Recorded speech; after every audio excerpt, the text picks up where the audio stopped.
Partition का जिम्मेदार कौन है? पार्टीशन के जिम्मेदार भारत के मुसलमान नहीं है।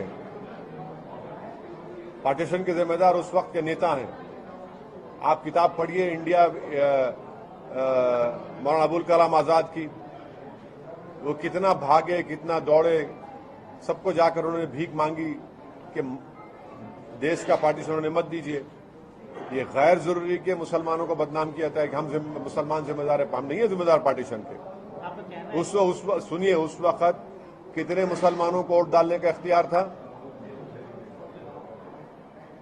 नवाबों को था वोट डालने का इख्तियार, जागीरदारों को वोट डालने का इख्तियार था, जो लोग इनकम टैक्स देते उनको वोट डालने का इख्तियार था। क्या हर मुसलमान को यूनिवर्सल सफरेज का था? नहीं था। कितने लोग उसके पार्टीशन के खिलाफ थे? कितने बड़े बड़े लोग, एक नहीं, दो नहीं, कई ऑर्गेनाइजेशन मुसलमानों के खिलाफ थे उस पार्टीशन के। टू नेशन थ्योरी को रिजेक्ट किया उन्होंने, जिना की जिंदगी में रिजेक्ट किया। और उस जमाने की मुस्लिम लीग, उस जमाने के मुसलमानों को मारते थे वो लोग जो टू नेशन थ्योरी के खिलाफ थे। क्या क्या उनसे बदतमीजी नहीं की गई? सरेआम उनकी पिटाई होती थी उन मुसलमानों की जो टू नेशन थ्योरी के खिलाफ थे। आपने जिक्र किया सर, उस समय के नेता जिम्मेदार थे कौन? जितने भी उस जमाने के, मैं किसी का नाम लेना चाहता हूं, जितने भी जो थे उस जमाने के, वो जिम्मेदार हैं। आप एक कम्युनिटी को कैसे जिम्मेदार बनाते हैं? फोटो निकालने से कोई फायदा नहीं होगा, क्योंकि फोटो निकालने की बात कर रहे हैं। अरे भाई, आप देख लीजिए ना, क्या क्या नहीं है उसमें। महात्मा गांधी के कॉन्स्पिरेसी में सावरकर का नाम है ही नहीं है कपूर कमीशन में। अब क्या बोलेंगे उसको? आप बताइए। सर, आप एनसीईआरटी की अभी बात किए तो केरला के एजुकेशन मिनिस्टर है शिवनकुटी, he said that there are texts that are removed, economic science, etc. I don't want to get into the details. Lessons of Mahatma Gandhi, Pandit Nehru, and Gujarat Dats will be included in the textbooks. Oh, that is their state. That the state is doing very good. अच्छा कर रहे ना वो लोग। केरला कर रही सरकार। दूसरी जगह भी करना चाहिए सर। अब उन्हें कर रहे हैं, बिल्कुल सिखाना चाहिए, बताना चाहिए। हिस्ट्री को टोटली सिखाइए आप। क्या आप तेलंगाना सरकार से बोलेंगे कि वो केरला के सिलेबस पर स्टडी करें? बिल्कुल उनको गौर करना चाहिए उसको। तेलंगाना को, हाँ, बिल्कुल गौर करना चाहिए, बिल्कुल उनको कंसिडर करना चाहिए उसको।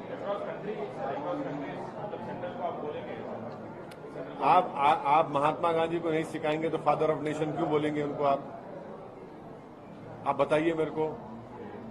2002 एक जेनोसाइड था, फैक्ट है, उसको नहीं पढ़ाएंगे आप? मौलाना अबुल कलाम आजाद इस देश के सबसे पहले एजुकेशन मिनिस्टर थे। उनकी लीडरशिप में क्या क्या नए प्रीमियर इंस्टीट्यूट्स बने, आप उनको नहीं पढ़ाएंगे? आप बाद में पढ़ाएंगे उनको? कैसे होगा ये?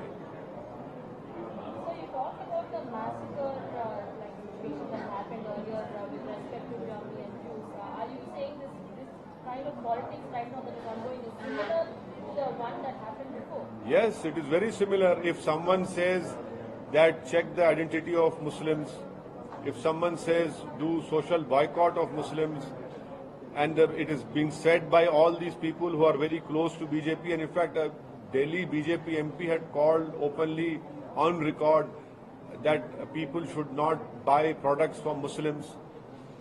A social boycott call was given by the MP of belonging to BJP. History teaches you that this is what we have read. It happened in 1933 Germany. क्या तेलंगाना के अलावा मध्य प्रदेश और राजस्थान में भी एमआईएम कंटेस्ट करेगी सर अपकमिंग असेंबली को? अभी तो टाइम है ना, अभी तो टाइम है ना। बंगाल में जो है तस्वीर आ रही है ममता बनर्जी पीएम की दावेदार करके। हाँ सर, इस पे आप कैसा देखते हैं? पीएम कैंडिडेट देखते हैं, पीएम की कैंडिडेट हाँ पीएम के कैंडिडेट उनके मतलब स्पोर्ट पर्सन बोल रहे हैं कि सोशल मीडिया पे कैंपेन चलाओ, प्राइम मिनिस्टर कैंडिडेट बना के ममता जी को। अभी